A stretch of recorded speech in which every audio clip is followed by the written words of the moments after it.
Well, we might have to wait a while for season 2 of The Mandalorian, but in the meantime, if you just can't get enough of that Star Wars gunplay, do yourself a favor and go back and revisit the 2005 video game Star Wars Republic Commando.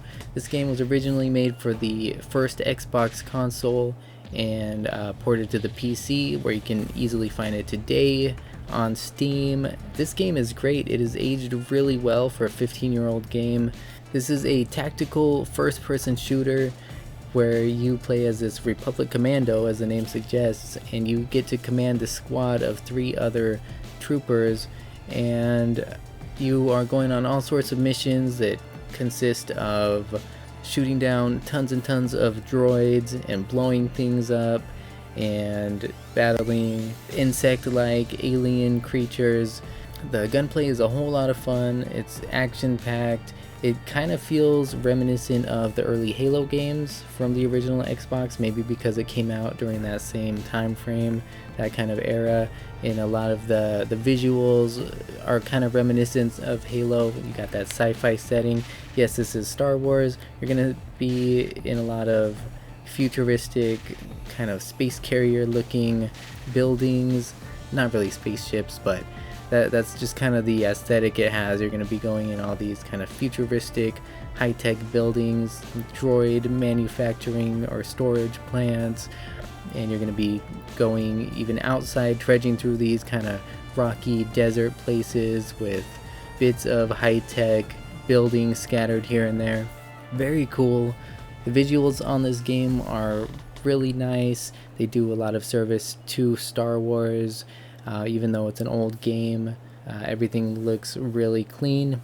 Perhaps even better than the visuals, though, is the sound. The sound really draws you in and really provides that authentic Star Wars experience.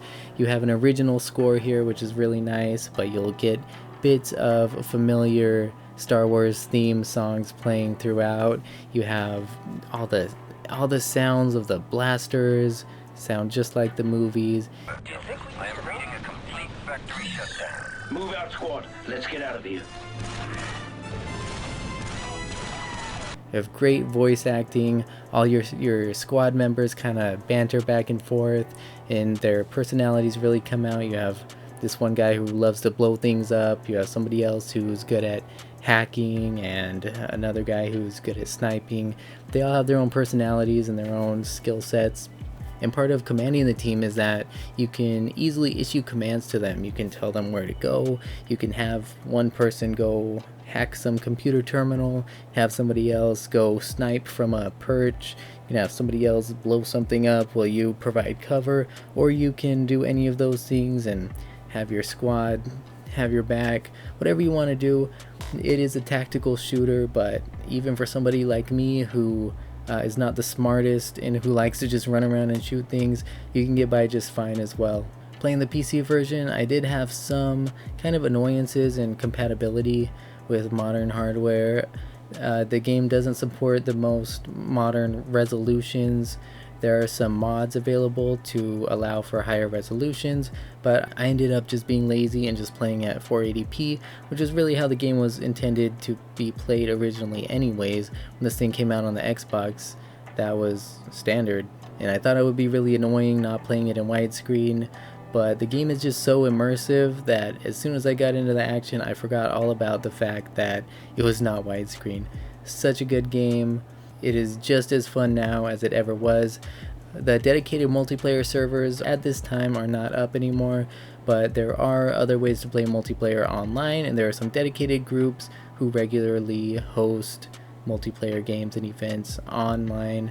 So if that's something you're interested in, it's not something I tried out, but I know it's there. It just takes a little bit of collaboration with others to get something going. Anyways, if you're a fan of Star Wars or just first-person shooters in general, check this game out. If you missed out on it back then, or if you'd like to revisit it, by all means do so. Still a great game today. Makes me really sad that this planned sequel, Imperial Commando, never got made. Maybe they'll revive this series someday, but in the meantime, check it out. It's definitely worth your time. Anyways, I hope you enjoyed this video. Thank you so much for watching. Be sure to hit that subscribe button if you'd like to see more. I will see you next time.